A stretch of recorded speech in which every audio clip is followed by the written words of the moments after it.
초대교회에 이방인으로서 예수를 믿은 사람들이 만약에 지금 현대 한국 우리 교회에 와서 믿음의 생활을 한다면 가장 충격을 받을 그 호칭이 성도일 것입니다. 성도. 왜냐하면 우리 한국 교회 속에서 성도는 교회 내에서의 계급의 가장 밑에 있는 사람들을 일컫는 말이기 때문에 그렇습니다. 성도. 예. 성도 다음이 뭡니까? 집사 다음이 장로모. 뭐 이런 식으로 권사 이런 식으로 우리가 계급을 우리 한국 사람의 마음속에서 이 계급 의식이 아주 자연스럽게 자리 잡혀 있죠. 누가 가르쳐 주지 않아도 이것은 우리들 속에 자연스럽게 자리 잡혀. 사람 제일 처음 만나면 그래서 늘 뭐부터 물어봅니까? 먼저 나이부터 물어보죠. 그래서 이제 서열을 정하는 것이 우리가 이제 대화를 하거나 여러 가지 일들을 할 때 이제 순서가 되는데, 그러면서 이제 우리 한국 이 교회 속에 사실은 성도라는 이 호칭이 어떻게 자리 잡고 있냐면 가장 밑바닥의 계급의 예수 믿는 사람 이렇게 자리 잡고 있는데, 여러분 사실 이 성도라는 말은 너무 영광스러운 말이라 사실 이 사도 바울과 여러 사도들이 이방인 예수 믿는 사람들을 성도라고 부를 때에 굉장히 유대교에 열심이었던 사람들 중에 예수를 믿게 된 사람들에게 굉장한 핍박을 각오하지 않으면 사용할 수 없었던 말이 이 성도라는 말입니다. 오늘 말씀의 이 첫 사건이 그렇게 시작이 됩니다. 게바가 아까 베드로죠. 안디옥은 이제 처음 그리스도인이라는 별명을 얻게 되는 그곳 아닙니까? 사실 우리들에 대한 예수님이 우리를 부르신 호칭은 아시죠? 뭐였죠? 예수님이 우리를 부르는 호칭. 우리는 예수님의 뭐다? 제자다. 너희는 내 제자다. 그래서 지상 명령도 뭐로 주시냐면 너희는 이 모든 족속으로 뭐를 삼아라? 제자를 삼아라. 이렇게 말씀하시죠. 그러니까 예수님께서 우리에게 붙여주신 호칭은 제자인데, 이 호칭이 열매를 맺은 건지 예수님께서 말씀해 주신 이것이 이제 사실은 실제로 이 세상 속에서 열매를 맺은 그 세상 사람들이 불러준 말이 바로 안디옥에서 얻은 그 별명입니다. 그게 뭡니까? 그리스도인이죠. 예, 그리스도인. 정말 그리스도의 향기를 제대로 드러냈던 그 안디옥 교회에 베드로가 이르렀습니다. 여긴 정말 예수의 사람들이죠. 근데 어떤 일이 있었냐면 마침 그때 예루살렘에서 온 유대인으로서 예수를 믿은 사람들이 방문을 하였습니다. 근데 베드로가 안디옥에 있던 그리스도인들과 함께 식탁의 교제를 나누다가 예루살렘에서 예수 믿는 사람들이 온다는 소식을 듣고 거기를 싹 도망가 버립니다.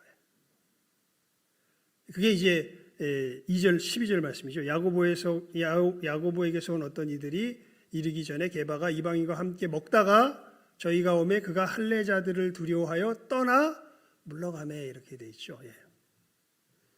그러니까 베드로가 이 이방 안디옥 교회의 그리스도인들과 함께 식탁 교제를 나누던 베드로와 함께했던 다른 그리스도인들, 그 중에 누구도 있었냐면 바나바도 있었습니다. 이들도 어떻게 해요? 다 같이 도망가 버린 거예요. 여러분, 밥 먹다가 왜 도망갔지? 예.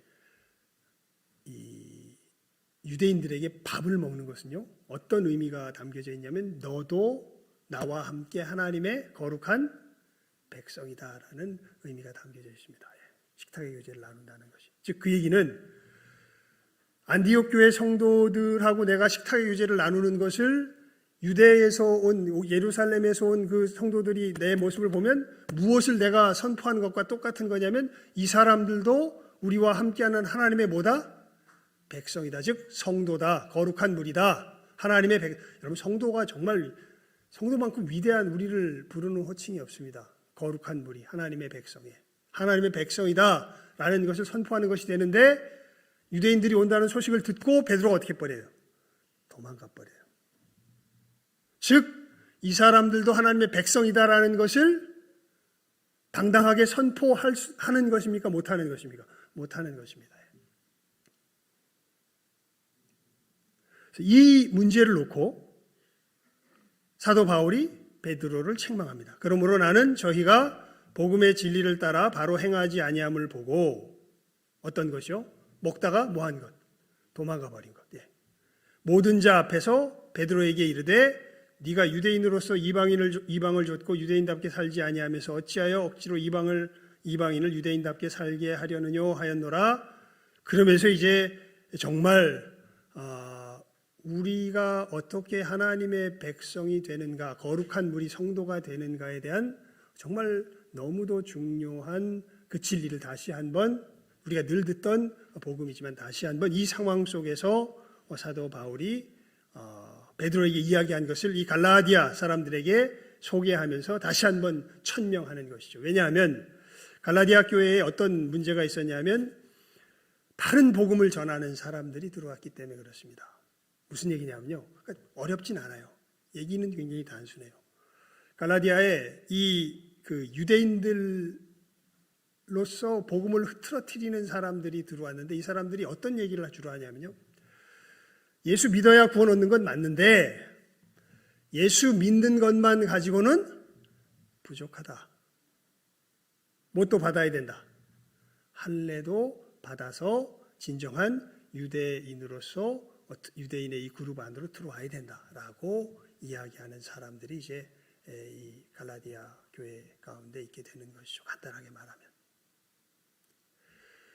그러니까 그런 사람들이 있는데 이제 누구도 그 메시지에 사실은 슬쩍 흔들렸던 거예요.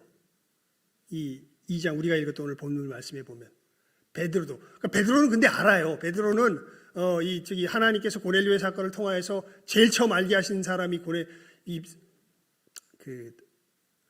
물론 뭐 사도 바울의 사건 이후에 이제 그 사건이 소개가 되긴 하지만 하여간 이 사도들 중에서 가장 먼저 이것이 이방인들도 예수 그리스도 안에서 하나님의 백성이 되게 한다는 것을 가장 먼저 뼈저리게 체험한 사람이 누구냐면 사도 베드로입니다. 예.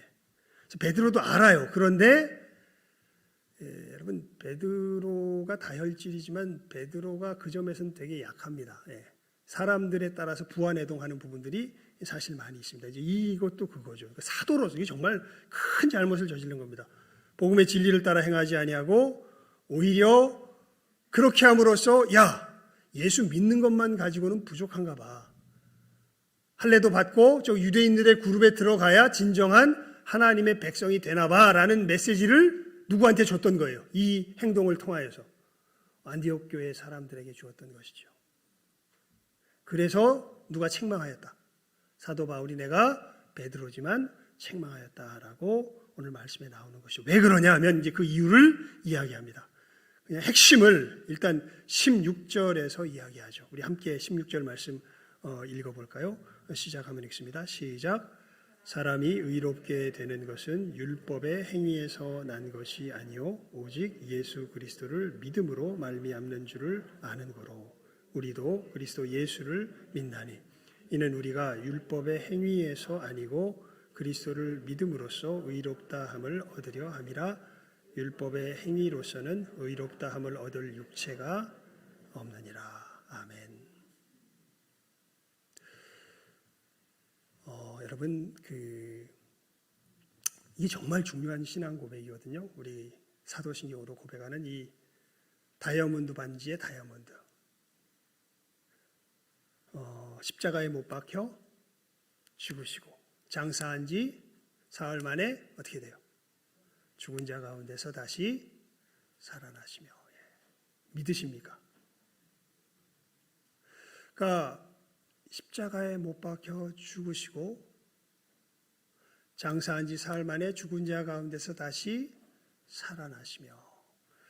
여러분 그 예수님의 십자가에서의 죽으심과 부활하심의 그 의미는 우리 지난주에 늘 말씀드렸고 지난주에 다시 한번 또 이 정리를 했죠. 여러분 다른 것이 아니라 예수님이 우리를 위한 화목제물 되심을 이야기합니다. 그러니까 이 두 가지의 예수님께서 이루신 일을 우리가 바르게 인식하고 고백하는 게 너무나 중요해요. 두 가지가 뭐냐면 예수님의 뭐하시고 뭐하심? 죽으시고 뭐하심? 살아나심. 우리 오늘 6장 찬송 드렸죠. 1절부터 4절까지는 예수님의 뭐에 대한 찬송, 뭐 하시는 모습에 대한 찬송입니까? 죽으시는 모습에 대한 찬송이죠. 5절은 뭐에 대한 찬송이었습니까? 살아나심에 대한 찬송이었죠. 그러니까 우리는 예수님께서 내 죄 때문에 뭐 하시고 뭐 하셨다라는 것을 믿는 사람들이에요. 죽으시고 부활하셨다는 것을 믿는 사람들이에요. 이걸 제대로 믿어야 구원을 얻은 사람들입니다. 이것을 믿지 못하면 이 사람에게는 구원이 없습니다. 그러니까 교회에 나온다고 구원 얻는 게 아니에요. 제가 예전에 경험 말씀드렸죠. 병석에서 교회 한 번 못 나오고 세례받고 천국 가신 어떤 할아버지 이야기 제가 말씀드렸죠. 이분은 젊은 시절에 실족해가지고 교회 떠났다가 다 죽을 때 돼가지고 할머니가 우연히 교회에 나와서 신방 갔다가 예배 드리는데 신앙을 고백하고 거기서 목사님이 세례를 주고 거기서 이 며칠 후에 초청하여서 임종 예배를 드리고 그 자리에서 사실은 하나님 앞으로 간 분이 계십니다. 이분은 교회에 출석하지 못하셨던 분이에요. 그랬는데 어떻게 됩니까? 예수 그리스도의 이 십자가의 죽으심과 부활하심이 누구 죄를 위한 것이다? 내 죄를 위한 것이다라는 걸 진실하게 모함으로 믿음으로 뭘 얻어요? 구원을 얻죠. 여러분 이 부분들을 우리가 조금 이제 목사가 할 일이 뭐냐면 사실 맨날 이 얘기 똑같은 이 얘기 여러분들에게 주님 오실 그날까지 변함없이 들려드리는 게 그게 뭐가 할 일, 누가 할 일이에요? 그게 목사가 할 일이에요. 사실은 다른 얘기를 할 것이 아니라 이 십자가의 죽으심과 부활하심으로 구원 얻게. 여러분 이 구원 얻었다는 것은 다른 것이 아니라요. 오늘 말씀에도 이 구원 얻었다라는 것을 사도 바울은 계속해서 무엇을 가지고서 표현하냐면 의롭다함을 얻으려 함이라. 의롭다함을 얻었다. 의롭다함을 얻었다. 이렇게 표현합니다. 무슨 얘기냐면요. 구원 얻는다는 것은 어디에 참여하는 자가 되냐는 것이냐면 하나님의 의로움에 참여하는 자가 된다는 겁니다. 그러니까 여러분 우리가 예수를 믿는 것은요. 행복해지려고 믿는 게 아니에요. 이 땅에서 잘 살고 잘 먹고 뭔가 이 땅에서 내가 원하는 것을 누리려고 믿는 게 아니에요. 예수를 믿는 것은 어디에 참여하기 위해서 믿는 거예요? 의에 참여하기 위해서 믿는 거예요. 의에. 다른 것이 아닙니다. 예수님이 하신 일은 다른 일이 아니라 우리로 죄에 대하여 어떻게 하고 죽게 하고 어디에 대하여 살게 하시는 의에 대하여 살게 하시는 일을 하신 것이죠. 여러분 우리 주보 제일 처음 보십시오. 제일 처음 우리 표지 보십시오. 제 주보 표지. 우리 신성교회 주보 표지 있지요. 좀 이제 주보를 바꿨죠. 예. 여기 보면 십자가 이렇게 쭉 그려놓고 십자가 앞에다가 검은 글씨로 우리 써놓은 거 함께 읽어볼까요? 십자가가 뭘 행하신 것인지. 시작하면 읽습니다. 시작. 이는 우리로 죄에 대하여 죽고 의에 대하여 살게 하려 하심이라. 십자가가 이룬 역사가 무엇이라고요? 십자가에 예수님께서 죽으심과 부활하심으로 이루신 역사가 무엇이라고요? 우리로 죄에 대하여 죽게 하고 어디에 대하여? 의에 대하여 살게 한 역사를 이루신 것이 예수님의 뭐다? 이 십자가의 죽으심과 부활하심의 역사다. 여러분 예수님께서 살게 하신 이 의를 우리가 진실하게 알게 되면요. 그러면 정말 예수님께서 행하시는 그 일 외에 내가 의에 참여할 수 있는 다른 길이 없습니다라는 것을 고백할 수밖에 없습니다. 유대교와 여기에 대조되는 유대교와 우리 기독교의 지금 사도 바울이 지금 굉장히 예리하게 분리해서 말하고 있는 유대교와 우리 기독교의 가장 본질적인 차이가 뭐냐면 유대교도들은 자기들의 분투를 통하여서 의에 참여할 수 있을 거라고 생각했던 사람들이에요. 히브리 말로 할락이라는 말은 걷다라는 말입니다. 근데 여기서 따온 할락하라는 게 있어요. 이게 뭐냐면 유대인들이 성경에 하나님께서 행하라라고 하는 그 명령들을 다 정리해가지고 모아놓은 목록인데 이게 600 몇십 가지가 됩니다. 그러니까 유대인들은 정말 이 할라카들을 열심히 지키면서 이렇게 우리가 열심히 지켜서 하나님의 백성으로서의 우리의 신분을 유지하며 하나님의 백성으로 우리가 살아갈 수 있다. 너희들 할례를 받고 이 할라카를 지키는 유대인으로서 들어와야 너희들이 하나님의 백성이 된다라고 이야기를 하는데, 예수님께서 산상수훈을 통하여서 알려주시죠. 사실 뭐 할라카가 아니라 10계명만 가도 사실은 이 계명 중에 하나라도 제대로 지킬 수 있는 계명이 있다 없다? 없다. 왜냐하면 사실 살인하지 말라는 계명은 그저 내가 칼을 들어서 사람을 찔러 죽였냐 안 죽였느냐 이게 문제가 아니라 내 마음속에 사람을 향한 뭐가 있느냐 없느냐, 미움이 있느냐 없느냐의 문제라는 거죠. 간음하지 말라는 것은 요즘 뭐 신문에 뉴스에 자주 나오는 것처럼 어떤 뭐 특정하게 어떤 사람을 갖다가 붙들어다가 어떤 행위를 해야 이게 간음이고 그렇지 않으면 아닌 것이 아니라 마음에 무엇만 품어도, 음식만 품어도 이게 뭐라고요? 간음이라고요. 여러분, 그 점에서 우리 양심으로 압니다. 제가 예전에 말씀드렸죠.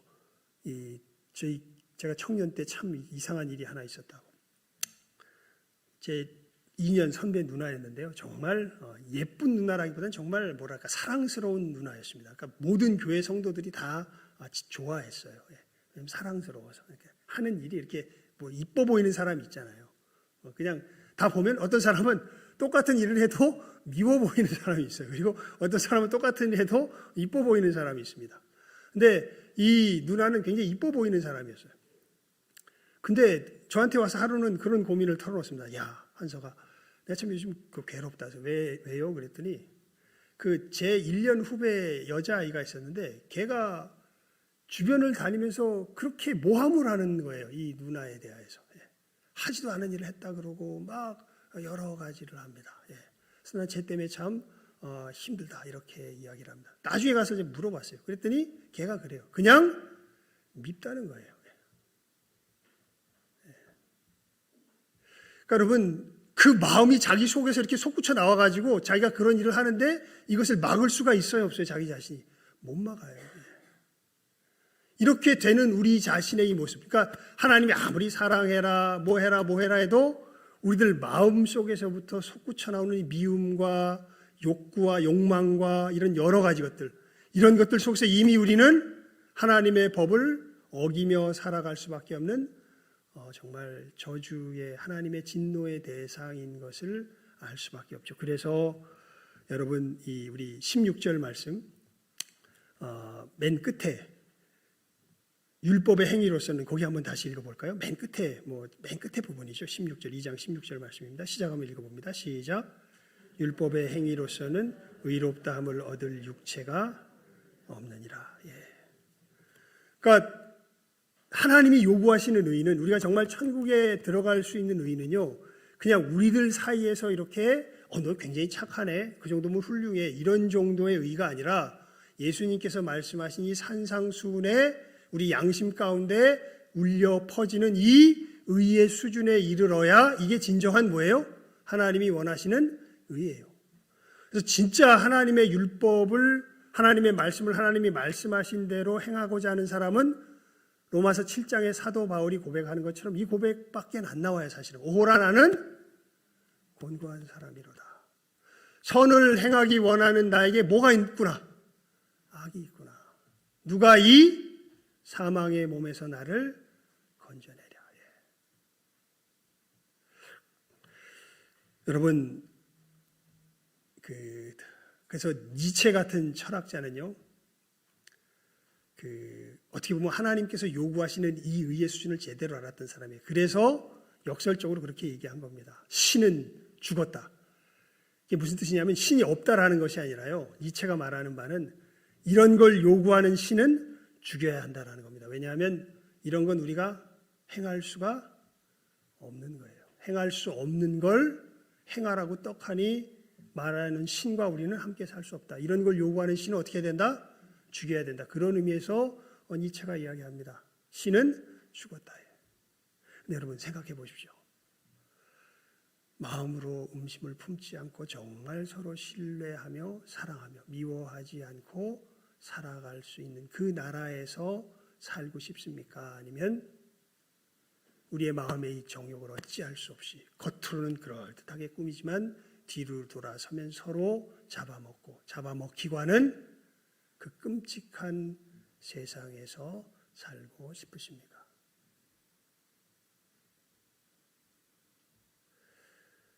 오늘 우리 중고등부 예배 시간에도 우리 살폈지만 이사야서 11장에 보게 되면요, 그리스도께서 오셔서 이루실 천국에 대하여서 이렇게 그려놓습니다. 거기는 이리와 어린 양이 어떻게 돼요? 함께 거하고 사자와 어린 양이 함께 뒹굴고.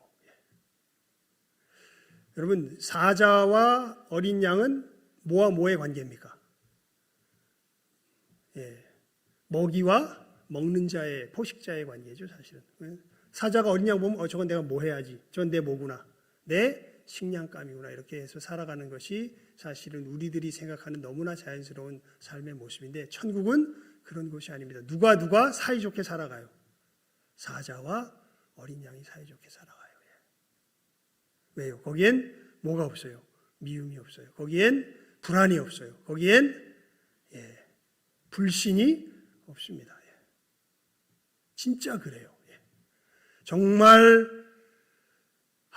이 일이 어떻게 이루어지냐면, 하나님이 진정한 우리의 하나님이 되실 때 이 일들이 이루어져요. 그래서 천국은 누구와 함께 사는 곳입니까? 하나님과 함께 사는 곳입니다. 하나님이 내 하나님이 되셔야, 내가 절대자가 돼서는 이 일이 절대 안 일어납니다. 여러분, 우리는요 삐뚤어져서요, 내가 좋아하고 내가 싫어하는 것은 반드시 이 세상을 왜곡시킬 수밖에 없어요.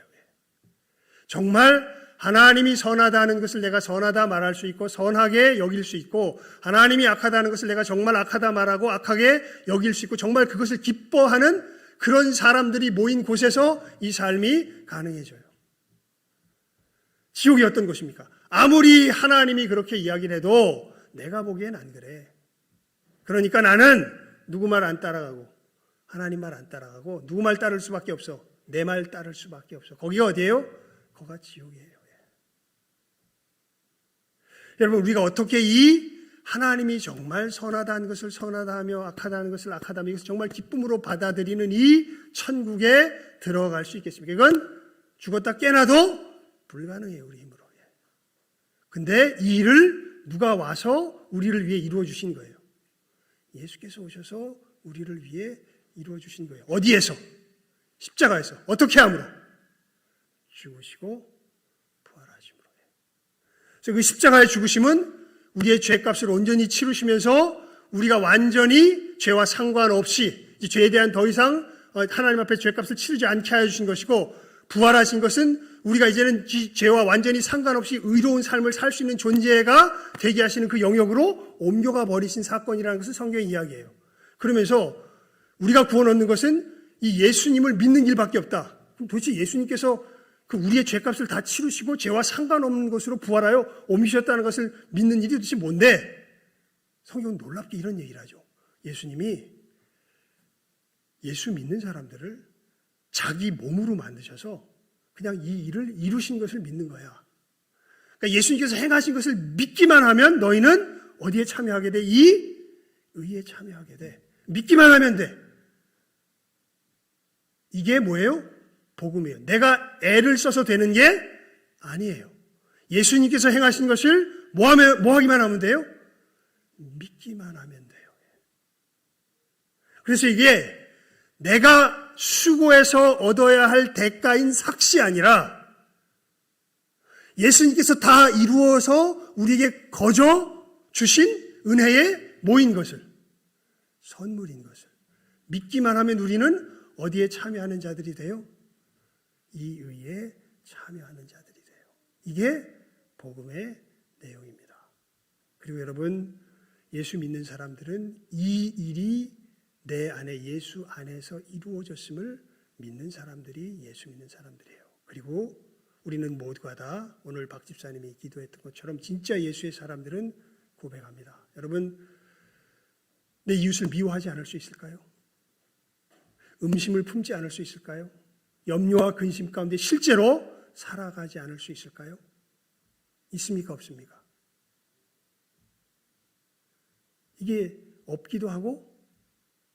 있기도 합니다. 어떨 때 없냐면요, 나도 모르게 이것을 내 안에서 이루려고 할 땐 없습니다.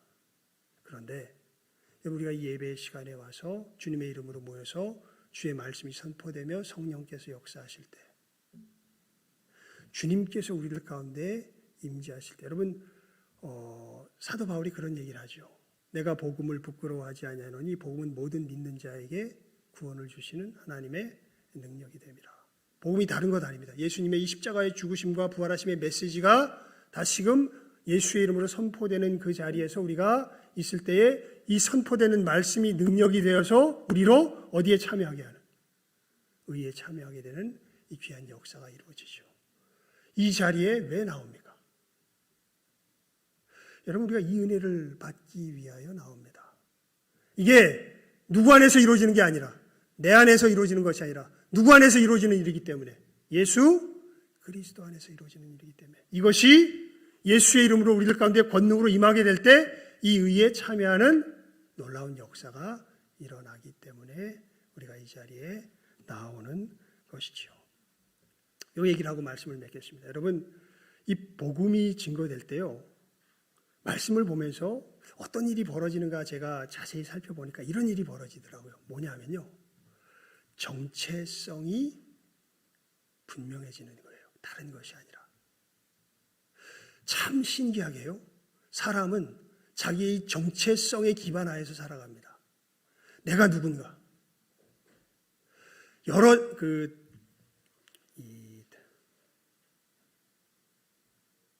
사람들이 나를 막 비난해요. 왜 비난하냐면 내가 행한 것을 가지고 비난합니다. 물론 우리들은 사람들에게 1차적으로 우리들이 행한 것을 가지고서 나아가게 되어 있어요. 그런데 예수의 사람들은요, 놀랍게도 자기가 행한 것으로 자기의 정체성이 규정되는 사람들이 아니라 예수님께서 행하신 것으로 자기의 정체성이 규정되는 사람들입니다.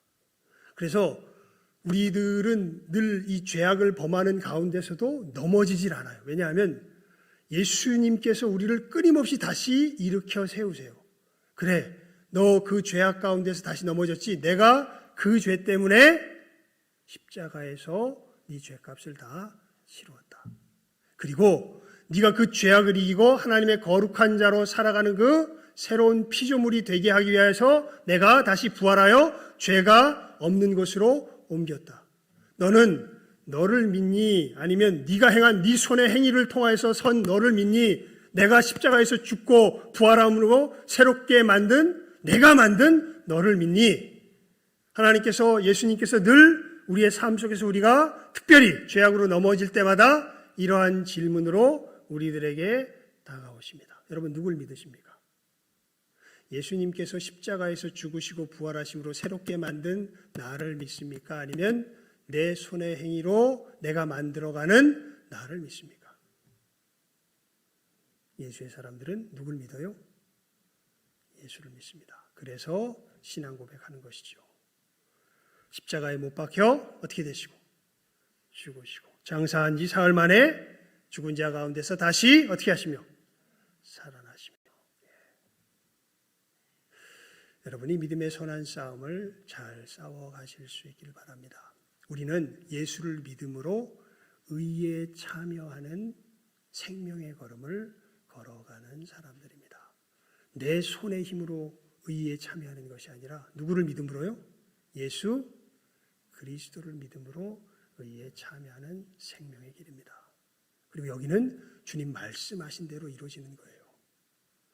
우리의 미움과 싸우기 시작하고요, 우리의 불안과 싸우기 시작하고요, 우리의 가치와 싸우기 시작합니다. 세상에 썩어질 것들을 내려놓는 것이 얼마나 힘든지 몰라요. 그런데 그때 우리가 십자가에 달리신 예수 그리스도를 바라보면, 이 썩어질 가치에 대해서 예수께서 나를 뭐하게 하셨고 죽게 하셨고, 이 영원한 가치에 대해서 주님께서 걸어가신 그 영원한 가치에 대해서 나를 뭐하게 하셨구나, 살게 하셨구나. 나는 누구를 믿는 사람들이에요? 나는 누구를 믿는가? 이 내 피부에 와닿고 정말 내 삶을 짓누르는 이 세상에 썩어질 가치를 따라서 살아가는 사람인가? 아니면 여기에서 십자가에서 죽으시고 부활하심으로 나를 새롭게 하신 그 예수를 믿으며 내 삶의 걸음을 걸어가는 사람인가? 늘 이 믿음의 선한 싸움을 싸우며 살아가는 사람들이 우리들이 되는 것이고, 여러분, 그래서 이 사도신경 뒤에 한번 우리 암송해 볼까요? 죽은 자 가운데서 다시 살아나시며, 그 다음에 어떻게 됩니까? 하늘에 오르사 전능하신 하나님 우편에 앉아 계시다가, 그 다음에 어떻게 됩니까? 저리로서 어떤 자와 어떤 자를요? 산 자와 죽은 자. 누가 산 자겠습니까? 이 믿음의 선한 싸움을 싸우며 나가는 자. 누가 죽은 자겠습니까? 이 믿음이 없는 사람들이 죽은 자들이겠죠. 이 분명한 믿음의 걸음. 여러분, 그러면서 정말 이 고백이 있기를 정말 마지막으로 주님의 이름으로 부탁을 드립니다. 여러분, 우리가 이 의에 참여하는 것은요, 나의 분투를 통하여서 이루어지는 것이 아니라, 분투가 없진 않아요. 근데 분투를 통하면 오히려 나는 거기에 이룰 수 없는 존재라는 걸 알게 돼요. 오히려 내가 이 의에 참여하는 것은 예수 그리스도 안에서 주어지는 온전한 무엇으로 참여하게 되는 것이라고요? 선물로서 참여하게 되는 것이라는 이 분명한 믿음 가운데 더욱더 확실하게 거하며 나아갈 줄 아는, 그래서 이 베드로와 같은 실수를 하지 아니하는, 정말 사도 바울이 권고하고 있는 예수, 우리 21절에 이렇게 이야기하죠. 내가 하나님의 은혜를 패하지 아니하노니 만일 의롭게 되는 것이 율법으로 말미암으면 그리스도께서 헛되이 죽으셨느니라. 여러분이 주님의 은혜로 말미암아 의에 참여하는 이 복된 길을 한 걸음 한 걸음 제대로 잘 걸어갈 줄 아는 이 시간 함께하는 우리 모든 귀한 영혼들 다 될 수 있기를 주님의 이름으로 축원을 드립니다. 기도하겠습니다. 하나님 아버지, 저희들이 이 시간에 정말 예수님의 십자가의 죽으심과 부활하심이 우리를 향하신 하나님의 선물인 것을 우리 마음 깊은 곳에서 감격하며 감사할 수 있는 귀한 믿음 허락하여 주시기를 이 시간 간절히 기도를 드리옵나이다. 하나님, 정말 우리가 살아가야 할 그 의의가 무엇인지 우리가 제대로 알지 못하면은 이것이 선물인 줄을 알지 못합니다.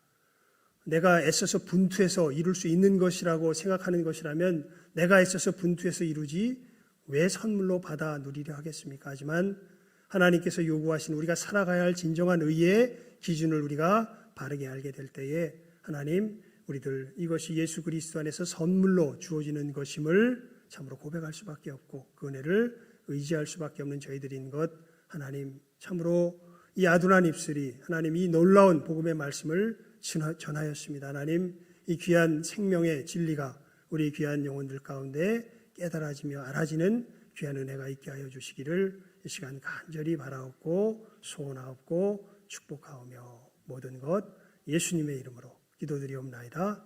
아멘.